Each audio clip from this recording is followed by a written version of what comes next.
श्यामलिमच्चटा विरवितो मन्दीकुटेन्दीवरम् जड्डञ्जागुडरतीशं विदधतं पट्टं वरस्य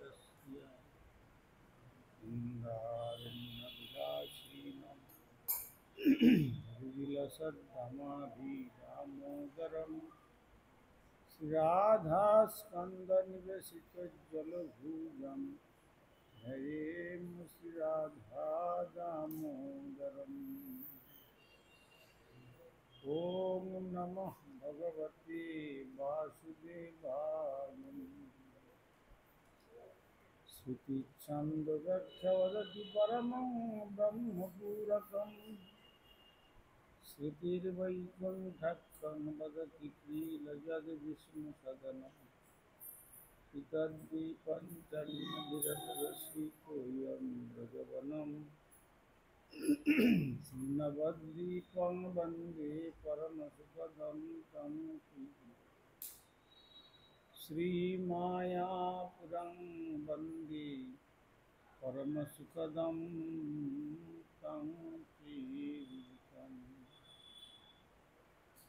देवी सुरेश्वरी भगवती गंगे भुवनतारिणी तरलतरंगी शंकर मौलिनिवासिनी विमले मम मतिरस्तं तव पदकमले या विहीनापराधलक्ष्मी चित्तस्य कामातिकहङ्गमुद्धे कृपामयि त्वां शरणं प्रपन्ना वन्दे नमस्ते श्रीचरणारविन्दम्। श्रीकृष्ण चैतन्य प्रभु नित्यानंद श्री अद्वैत गदाधर शिवासादि गौरभक्तवृंद। हरे कृष्णा कृष्ण कृष्ण हरे हरे, हरे राम राम राम हरे हरे। श्री गुरुदेव जय प्रभुपाद जय राधा।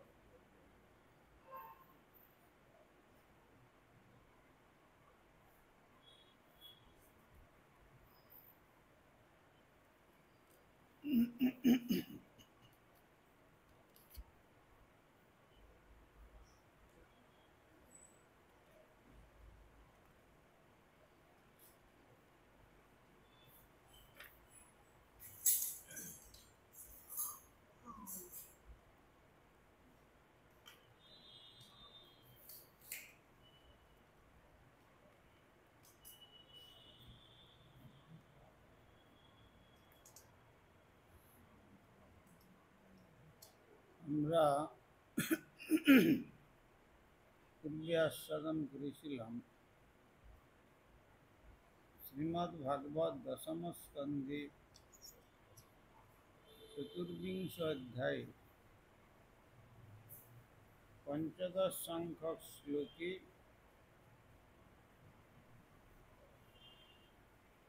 সর্বাবতারী লীলা পুরুষোত্তম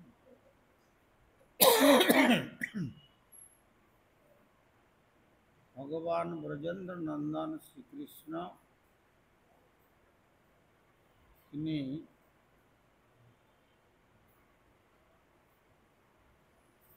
ইন্দ্রযাগকে উপলক্ষ করে যে সমস্ত সিদ্ধান্তপূর্ণ তিনি যে প্রকৃত আরাধ্য তত্ত্ব নন সেই কথাই এখানে কীর্তন করেছেন করে ব্রজবাসীদের সকলকে শ্রী ভগবানের আরাধনার জন্য উদ্বুদ্ধ করেছেন। প্রকৃতপক্ষে সেখানে নিজের কথাটা না বলে ব্যতিরেক মুখে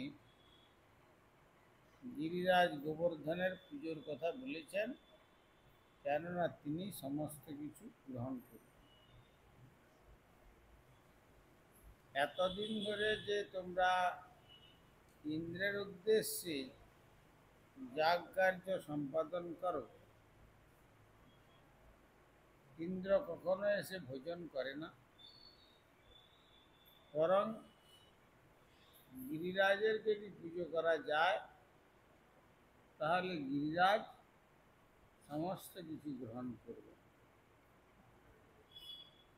এই বলে পরপর যথার্থ বৈদিক সিদ্ধান্তের মাধ্যমে ইন্দ্রের যে শ্রেষ্ঠত্ব সম্পূর্ণরূপে তিনি খণ্ডন করে চলেছেন। যখন এরা বললেন যে আমাদের বৈশ্য জাতি, আমাদের কর্ম হচ্ছে কৃষি, গোরক্ষা এবং বাণিজ্য। বৈশ্য কর্ম স্বভাবজন গীতাতে বলেছেন। তার মধ্যে কৃষিকাজ এবং গোরক্ষণাদি সম্পূর্ণরূপে ইন্দ্রের উপর নির্ভর করে। তিনি তার অধীনস্থ দেবতা বরুণ দেবকে উপলক্ষ করে জলদান করেন ধরণীকে। ফলে কৃষিকার্য থেকে আরম্ভ করে শস্যাদি থেকে আরম্ভ করে জীবন ধারণের সব যেমন সুসংগতভাবে সেখানে জীবন ধারণ সম্ভব হয়, তেমনি গোরক্ষার কার্যতে গোধন রক্ষা করতে গেলে সেখানে তৃণাদির প্রয়োজন। সেখানে তৃণাদির প্রয়োজন হলে সেটি যথাযথভাবে জলের প্রয়োজন, উপযুক্ত জল। আর যদি ইন্দ্রদেব জল না দেন তাহলে আমাদের গো সম্পদ নষ্ট হবে। তখন শ্রী ভগবান বলেছিলেন, কিমিন্দ্রিয়ণীয় ভূতানাং স্বকর্মানুবর্তিনাম অনিশে নান্যথা কর্তুম স্বভাববিহিতং নৃণাম।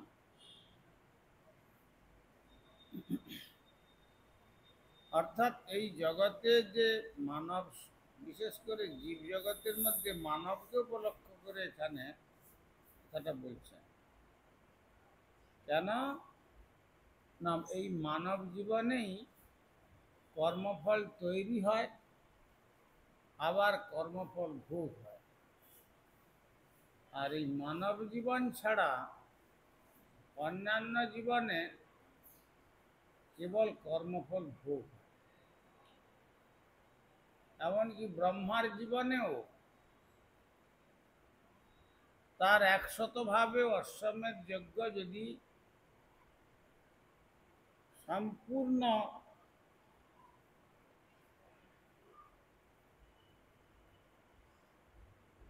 রূপে সম্পাদিত হয়, তার ফলটা ভোগ হয় ব্রহ্মলোক। তো ব্রহ্মার পরিমাণে 100 বৎসর মানে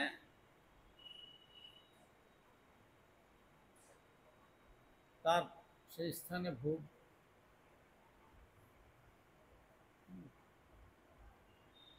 সহস্র দিব্য যুগে ব্রহ্মার একদিন। এই 4টা যুগকে বলা হয় একত্রে দিব্য যুগ। এই 4টা যুগেতে দেবতাদের হয় একদিন। আর এই রকম সহস্র চতুর্যুগে হয় ব্রহ্মার একদিন।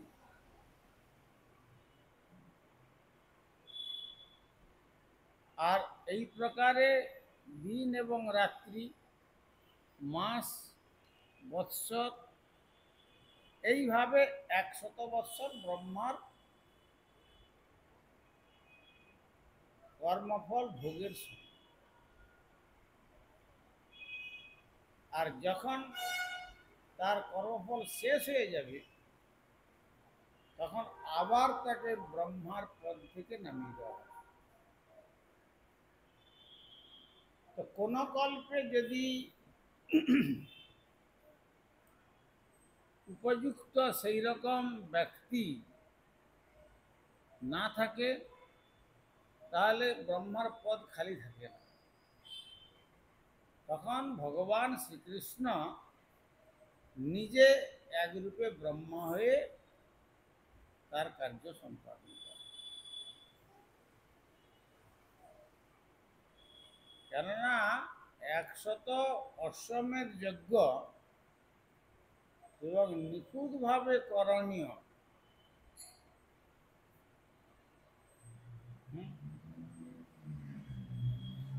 সহস্র যুগ পর্যন্ত 1000 চতুর্যুগেতে ব্রহ্মার একটা দিন হয়। এই যে সত্য, ত্রেতা, দাপর, কলি, সহস্র যুগ পর্যন্ত ব্রহ্মণবিদ গীতাতে বলেছেন। তাহলে 1 সহস্র যুগ, এটা মানে কোন রকম মানে যাকে বলে আউট অফ ইমাজিন। তাতে ব্রহ্মার একদিন, আর ব্রহ্মার একদিনেতে ভগবান শ্রীকৃষ্ণ একবার ধরাধামে আসেন।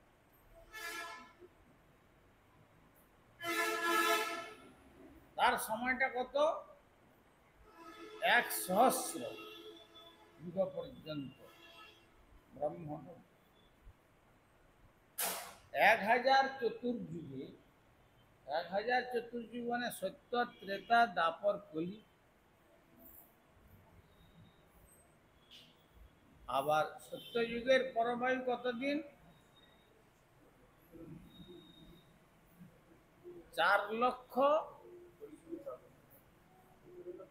কলিযুগে 4,32,000 সৌরবর্ষ। মানবের নয়, 4,32,000 সৌরবর্ষ হচ্ছে কলিকালের পরমায়ু। সৌরবর্ষ মানে দেবতাদের, দেবতাদের বর্ষেতে। দেবতাদের বর্ষের হিসাবটা কি? মর্তের মানবের 1 বৎসরে দেবতাদের একদিন, আবার 1 বৎসরে দেবতাদের 1 রাত্রি। এইভাবে মাস, এইভাবে বৎসর, আর দেবতাদের এইভাবে 100 বৎসর কর্মফল। এই কর্মফল ভোগ করার জন্য তাদের দেবলোক।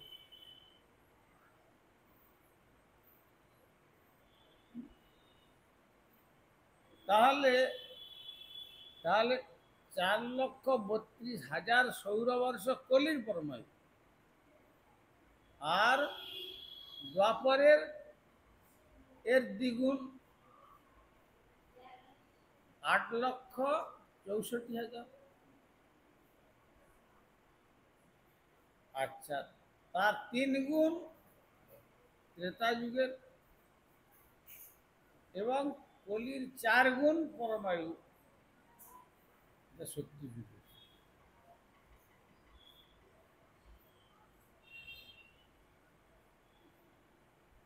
তাহলে 1000, এই যে 4টা যুগ,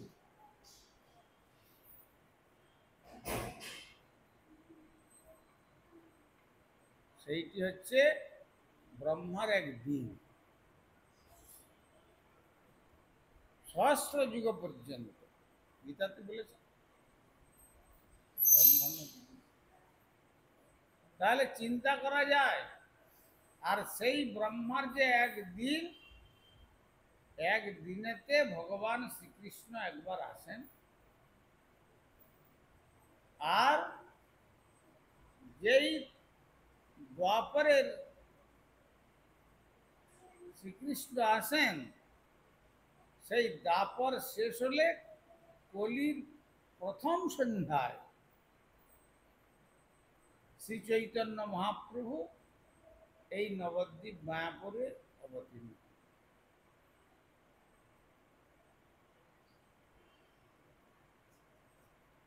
সুতরাং সব কলিতে মহাপ্রভু আসেন না, আর সব দ্বাপরেও কৃষ্ণ আসেন না। তাহলে কারা আসেন? যুগে যারা যুগাবতার কারা আসেন? সেখানে রূপগোস্বামী পাদ বলেছেন,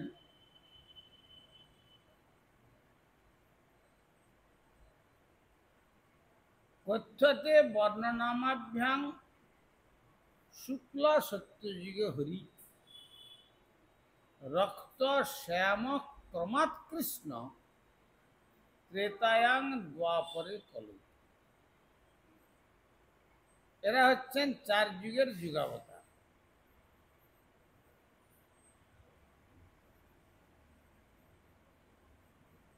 এই যে যুগাবতারের যে কার্য, শুক্ল সত্যযুগে হরি, শুক্লবর্ণ হংসরূপী, তিনি হচ্ছেন সত্যযুগের যুগাবতার। আর ত্রেতা যুগে রক্তবর্ণ অক্ষমালা যুক্ত,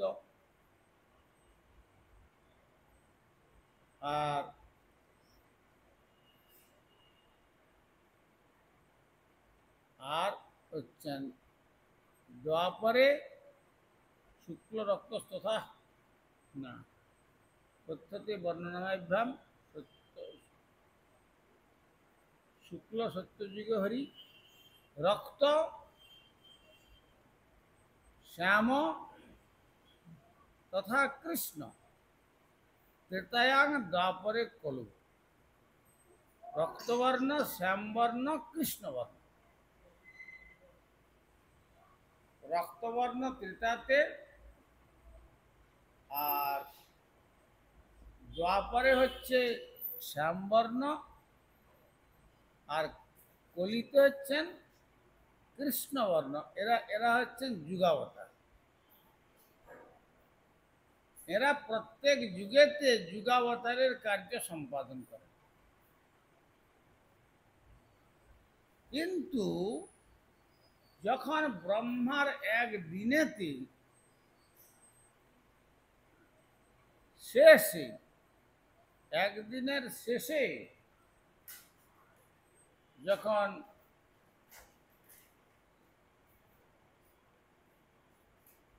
শেষ হয়, সেই সন্ধ্যার প্রাক্কালে ভগবান শ্রীকৃষ্ণ এসে 150 বৎসর, কোথাও কোথাও 125 বৎসর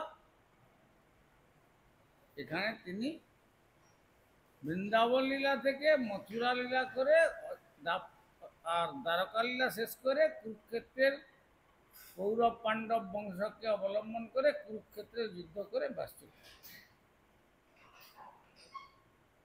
তবে মথুরা লীলা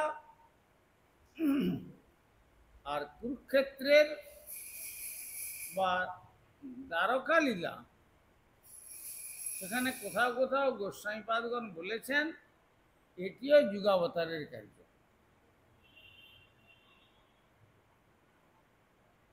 অর্থাৎ বাসুদেব কে তিনি? তখন হচ্ছেন ওই কংস কারাগারে যিনি আবির্ভূত হয়েছে,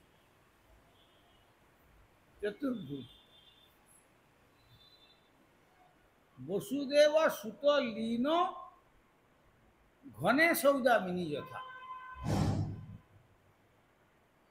বসুদেবের যে পুত্র রূপে আবির্ভূত হলেন কিরকম চতুর্ভুজ রূপে, আর যখন নন্দ ভবনে অবতীর্ণ হয়েছিলেন তখন তিনি দ্বিভুজ।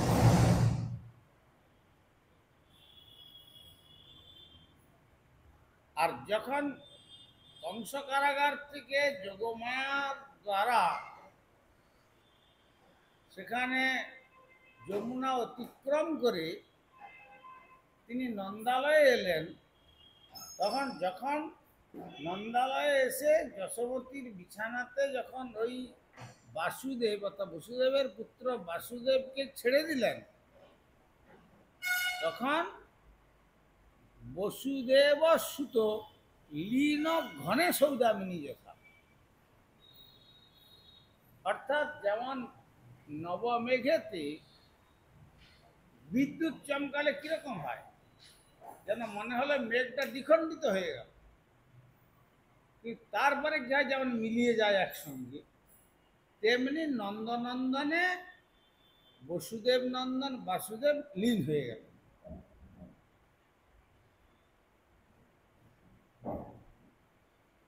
আর তারপরে ওখান থেকে কন্যা রত্নাটিকে নিয়ে চলে আসেন, তিনি হচ্ছেন যোগমায়া।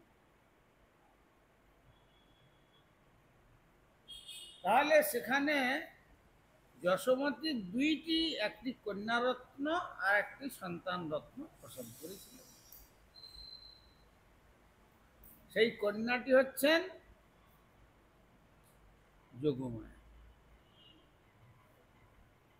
তাকে যখন ফিরিয়ে নিয়ে আসলেন বসুদেবের কারাগারে, তখন কংস যখন তাকে নিধন করতে গেলেন অন্যান্য সন্তানের ন্যায়, সংশয় হয়েছিল যে দেবতারাও কি তাহলে মিথ্যা কথা বলে, যে অষ্টম গর্ভের সন্তান হবে বলল, কিন্তু দেখা গেল কন্যা। তবে যাই হোক, আমাকে যা কথা আছে মেরে ফেলতে হবে। যখন সেই প্রস্তর খণ্ডে তাকে আছাড় দিয়ে সদ্য জাতা যোগমায়ারূপী কন্যাটিকে তিনি নিহত করতে গেলেন, তখন নতুন জন্মেছে তো হাত পিছলে আকাশ মার্গে উঠে গেল। সেখানে অষ্টভুজা রূপ দর্শন করে বললেন, দেখো কংস, আমাকে মেরে তোমার কোনো লাভ হবে না, তোমার মৃত্যুর কারণ অন্যত্র বর্ধিত হচ্ছে।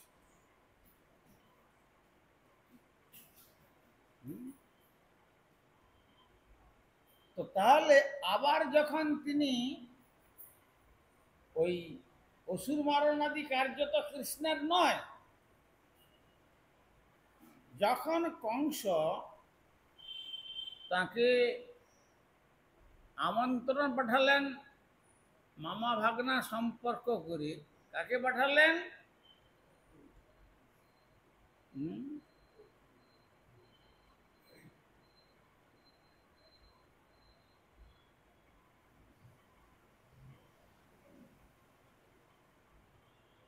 অক্রুরকে প্রেরণ করেছিল।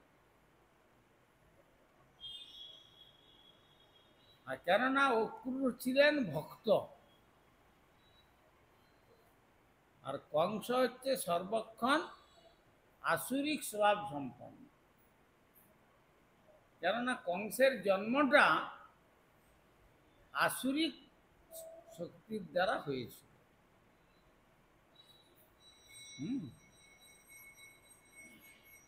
যার জন্য কৃষ্ণের বিদ্বেষী ছিল, সেই জন্য তার অন্যান্যদের কাউকে না পাঠিয়ে বললেন যে অক্রুর তো কৃষ্ণ ভক্ত, অক্রুরকে পাঠানো যাক, ধনুষ যজ্ঞের নাম করে মামার নিমন্ত্রণ তথা একসঙ্গে নিয়ে আসার আমন্ত্রণ। তো তিনি এসে সমস্ত কথা বললেন। তো ভগবান আকার ইঙ্গিতে সব বুঝলেন যে আমি সব জানি। তখন যে গেলেন অক্রূরের রথে শ্রীকৃষ্ণ এবং বলরাম, সেখানে শ্রীকৃষ্ণ যিনি নন্দনন্দন কৃষ্ণ তিনি কিন্তু ওখানে যাননি। ওই যে নন্দ সুত লীনে ঘনে সৌদামিনী যথা লীন হয়ে গিয়েছিলেন, তারপরে ওখান থেকে ওই বসুদেব নন্দন বাসুদেব ওখানে যাচ্ছে। অতএব কংস নিধন কার্যটি করেছেন বাসুদেব। আর নন্দালয়ে যতদিন ছিলেন একসঙ্গে, পুতনাদি বধ থেকে আরম্ভ করে সব বাসুদেব শক্তিতে কার্য করেছেন। এই জন্য বলেছেন বৃন্দাবনং পরিত্যজ্য পাদমেকং ন গচ্ছ। আমি শ্রীধাম বৃন্দাবন পরিত্যাগ করে এক চরণও অন্যত্র কোথাও গমন করি। তার মানে কি বলছেন যে তাহলে মথুরাও যাননি? তো কোথায় হলো? যখন যমুনার পার পর্যন্ত এলেন রথ নিয়ে কৃষ্ণ বলরামকে, তখন অক্রূর দেখলেন যে দুপুরে সন্ধ্যা কার্য সময় এসে গেছে।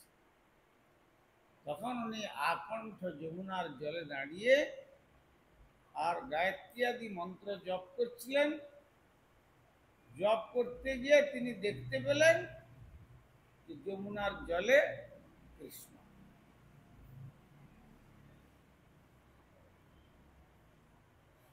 তো তখন তার সন্দেহ হলো যে আমি বললাম যে রথে বসে থাকতে আমি একটু সন্ধ্যা কার্যটা সম্পন্ন করে আসি, ওখানে আর তোমরা চলে আসলে জলের মধ্যে। এই যে জলের মধ্যে গভীরতা রয়েছে, অল্প বয়স মাত্র 6.5 বছর 7 বছর বয়স।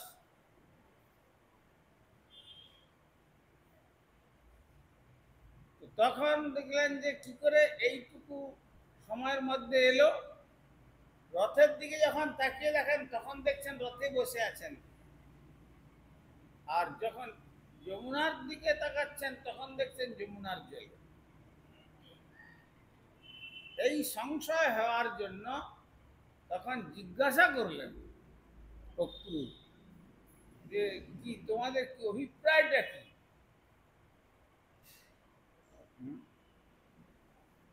তখন ওখানে আমাদের গোস্বামীপাদগণ আস্বাদন করেছেন, ওই যিনি যমুনার জলে তিনি বললেন যে আমি ওই বাসুদেব রূপে যিনি বসুদেব রেখে এসেছিলেন যাকে, আমি যাচ্ছি। আর নন্দনন্দন যিনি, তিনি হচ্ছেন ব্রজদেবীগণের হৃদয় মন্দিরে আত্মগোপন করছেন। তখন বলছেন যদি তুমি তাই হও তাহলে ব্রজদেবীগণের এত ক্রন্দন কেন, এত বিরহ কেন, এত রথের চক্রেতে প্রাণ দেওয়ার সংকল্প কেন, এত ভাবে তাদের বিরহ অশ্রু? বলে যে তা না হলে কৃষ্ণ বলে জগতের মানুষ হাসির মধ্যে আনন্দ আছে সেটা সকলে জানে, কিন্তু কৃষ্ণ বলে কাঁদার মধ্যে যে পরমানন্দ হয় সেটা জগতের জীব বুঝতে পারে না। আর এমনকি ভগবান শ্রীকৃষ্ণ বলছেন আমার জন্য যে ব্রজদেবীগণ কাঁদছে এই ক্রন্দনের মধ্যে কি প্রকার আনন্দ তারা অনুভব করছে সেটা আমার উপলব্ধি হয় না।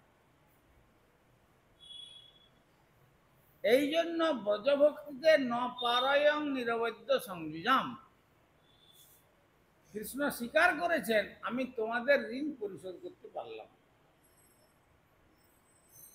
সেই ঋণ পরিশোধ করবার জন্য কৃষ্ণ বলে কাঁদার যে কি সুখ, বিরহের মধ্যে যে কি প্রকার আনন্দ কৃষ্ণ বিরহে, সেই ক্রন্দনটা শিক্ষা গ্রহণ করবার জন্য ব্রজদেবীগণ তথা রাধা ঠাকুরের অন্তরের মন্দিরে বসে সেই ক্রন্দনটা শিখে নিলেন। কেন বৃন্দাবনে তো হাসির ঠাকুর কানতে জানেন না, তাই মহাপ্রভু রূপে যখন নিলেন উচ্চৈশ্বরে কাঁদেন প্রভু জীবের লাগে, শুরু থেকে ক্রন্দন শুরু হল। আবির্ভাবের সময় থেকে মহাপ্রভু ক্রন্দনের শুরু। कहाँ जाओ कहाँ पाओ ब्रजेंद्र नंदन, ब्रजेंद्र नंदन बिना फाटे मोर बुक।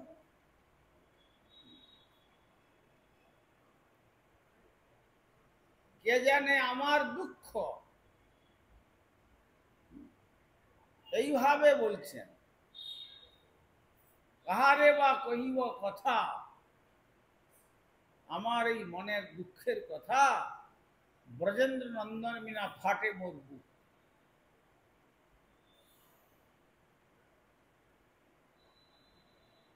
একবার যখন বলছেন এইভাবে ক্রন্দন করতে করতে বলছেন যে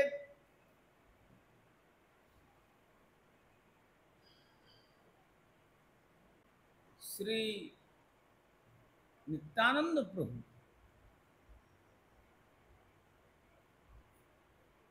যে তুমি এত ক্রন্দন করছো কেন,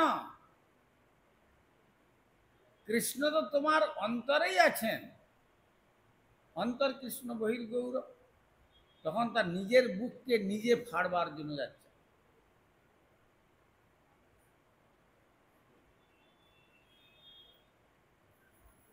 তো তখন সঙ্গে সঙ্গে নিত্যানন্দ কথাটাই ঘুরিয়ে দিত।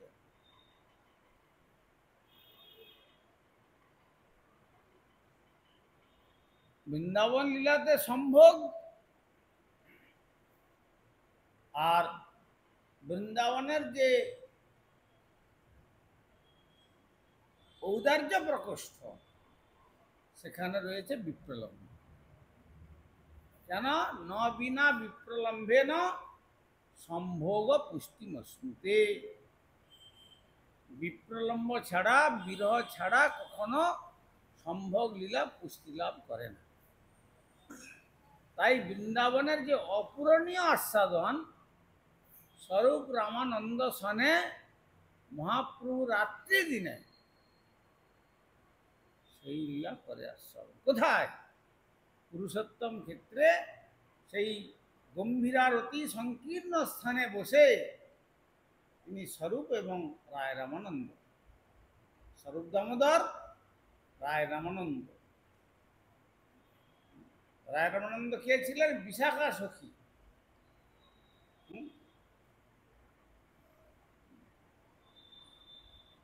তার কাছে তিনি তাকে ধরাও দিয়েছেন গোদাবরীর তটে। তিনি তখন দাক্ষিণাত্যের গভর্নর, রাজ্যপাল।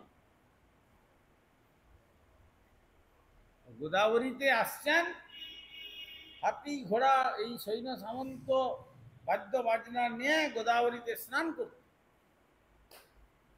আর দেখলেন যে মহাপ্রভু সন্ন্যাসী বেশে এইরকম দেখলেন।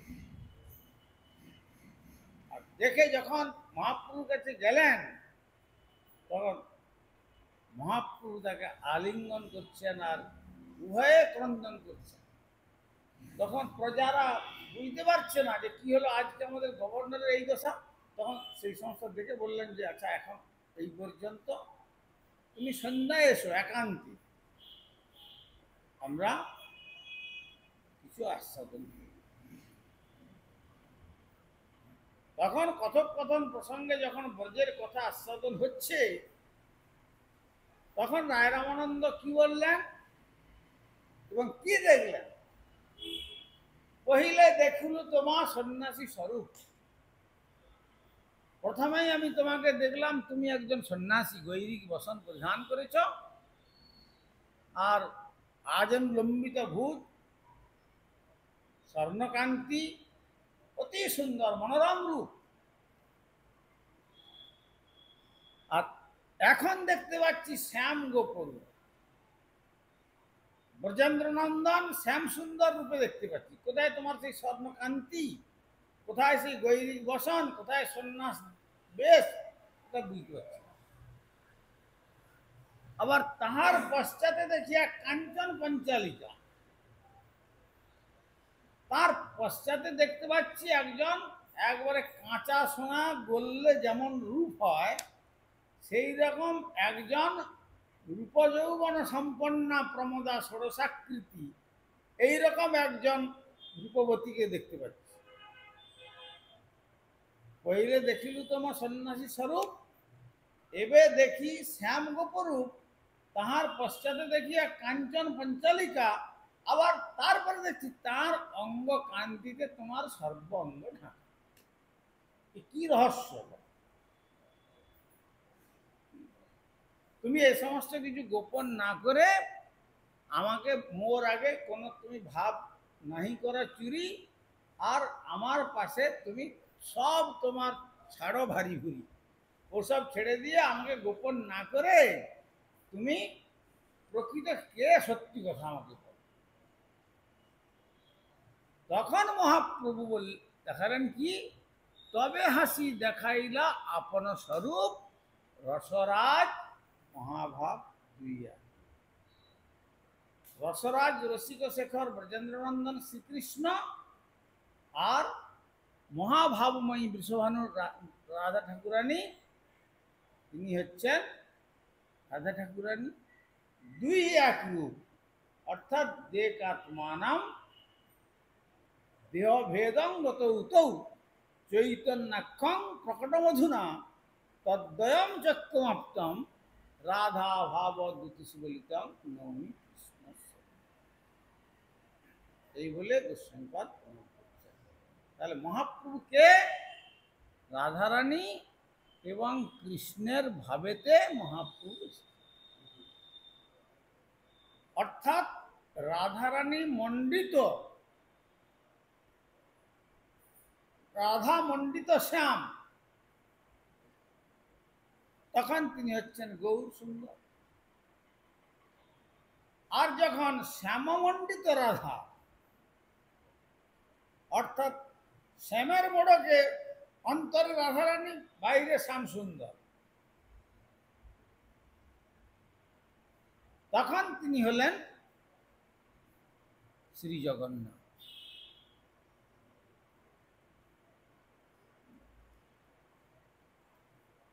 সেখানে জগন্নাথ রূপে কি আস্বাদন করছেন? সমৃদ্ধিমান সম্ভোগ লীলার আস্বাদন করছেন। ব্রজভাবের কথাতে সেখানে তিনি অন্তরে রাধারানী এবং বাইরে শ্যাম মণ্ডিত হয়েছে। এই জন্য বাসুদেব ঘোষ ঠাকুর বললেন না, বাসুদেব ঘোষে কহে করি জোড়ো হাত, যেই গৌর সেই কৃষ্ণ সেই জগন্নাথ। তাহলে এখানে তিনি নিজেকে একটু নিজের কথাটা গোপন করে এই শ্লোকের মধ্যে আস্বাদন করছেন, কিমিন্দ্রিনেহ ভূতানাম স্ব কর্মানুবর্তিনাম। এই জগতের জীবেরা যে তাদের নিজ নিজ নির্দিষ্ট প্রারব্ধ কর্মফল ভোগ করতে বাধ্য হয়, তার জন্য দেবরাজ ইন্দ্রের কোনো কর্তৃত্ব নাই। তিনি একজন অধীনস্থ কর্মচারী, সর্বশক্তিমান তত্ত্বের অধীনস্থ কর্মচারী।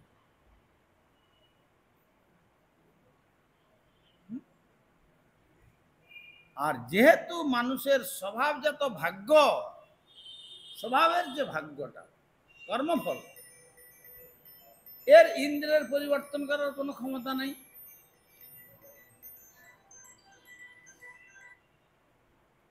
সুতরাং এত সমস্ত যুক্তি প্রদর্শন করে তিনি বললেন, তাহলে মানুষ ইন্দ্রের পুজোটা কেন করবে, কি দরকার? যদি কর্মফল পরিবর্তন করতে পারবেন না, অদৃষ্ট পরিবর্তন করতে পারবেন না, ভাগ্য পরিবর্তন করতে পারবেন না, এবং তাকে দিব্য ধামে প্রেরণ করতে পারবেন না, এমনকি তার নিজের গতিটাও চঞ্চল, শুধু ইন্দ্র কেন, স্বর্গরাজ্যতে কেন, সত্যলোকেও বলছেন, ব্রহ্মার পর্যন্ত বলেছেন, আব্রহ্ম ভুবনাল লোকা পুনরাবর্তিন অর্জুন মামুপেত্য তুকন্তীয় পুনর্জন্ম না। তাহলে ব্রহ্মাদি লোক থেকে, সত্যলোক থেকে আরম্ভ করে এই 14 ভুবন নিয়ে যে ব্রহ্মাণ্ড, এই ব্রহ্মাণ্ডের সকলেরই আসা যাওয়া কর্মফল ভোগ, চক্রবৎ পরিবর্তানি সুখানি চ দুঃখানি চ, কখনো সুখ কখনো দুঃখ, এইটা ভোগ করতে হচ্ছে। তবে তাতে ব্রহ্মাজিকেও ভোগ করতে হচ্ছে। অতল বিতল সুতল তলাতল মহিতল সাতল পাতাল বাসীকেও ভোগ করতে হচ্ছে। কিন্তু ওখানে ভগবান অর্জুনকে বললেন, দেখো যদি কেউ আমাকে লাভ করতে পারে, মামুপেত্য তুকন্তীয় পুনর্জন্ম না, আর তাকে জন্মান্তরের মধ্যে প্রবেশ করতে হয় না। অর্থাৎ জন্ম মৃত্যুর পরপারে তার স্থান হয়, সেটি হচ্ছে ভগবত ধাম। সেই ভগবত ধামেতে তিনি নিজেকে গোপন করে ব্যতিরেক মুখে বলছেন যে আমার পুজো নয়, ইন্দ্রের পুজো নয়, তোমরা 84 কোষ ব্রজবাসীগণের মধ্যে সকলে এই গিরিরাজ গোবর্ধনের পুজো করো, তার দ্বারা আমাদের সমস্ত কার্য সুসম্পন্ন হবে। তখন শ্রী ভগবান, যদিও আমাদের দাস গোস্বামী চরণ গোবর্ধনাষ্টকমের মধ্যে বলেছেন হরিদাস বর্জম, তিনি হরিদাসগণের মধ্যে সর্বশ্রেষ্ঠ, কিন্তু যেহেতু তিনি ভগবান নিজে গোবর্ধনের রূপ ধারণ করে সমস্ত ভোজন করেছিলেন, তাই অভিন্ন কৃষ্ণ জ্ঞানে গিরিরাজ গোবর্ধনের চরণেও তুলসী এবং মস্তকে ময়ূরপুচ্ছ দিয়ে ভগবত জ্ঞানে তার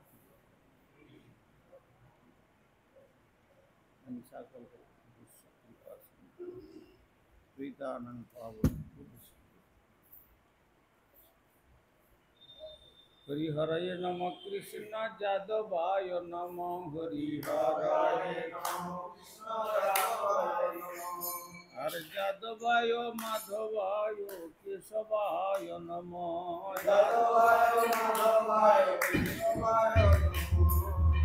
কাল গোবিন্দ রাম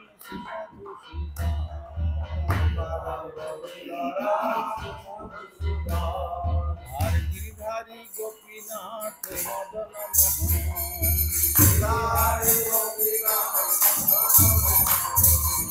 চৈতন্য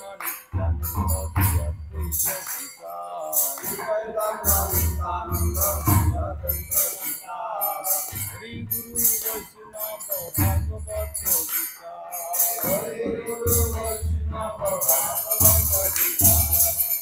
রূপ সনাতন ভক্ত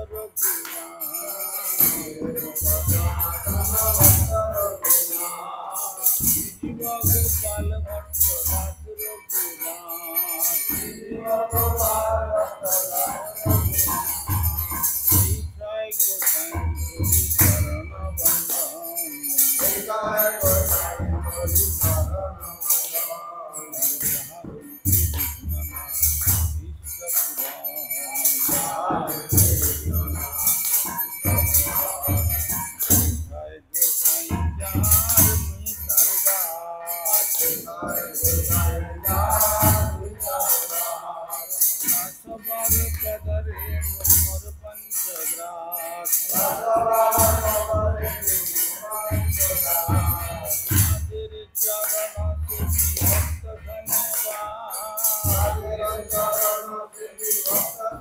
দাস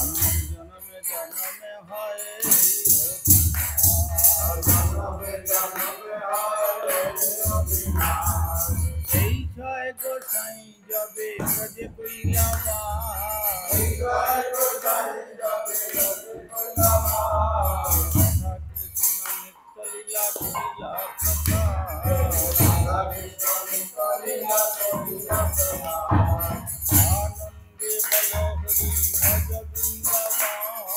आनंदे बलहरी भज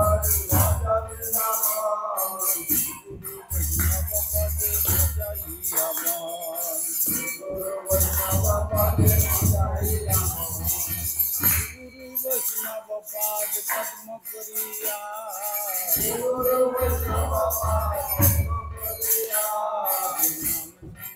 नाम कहे नरोत्तम दास हरे कृष्ण कृष्ण कृष्ण हरे हरे हरे राम राम राम हरे हरे जय गुरु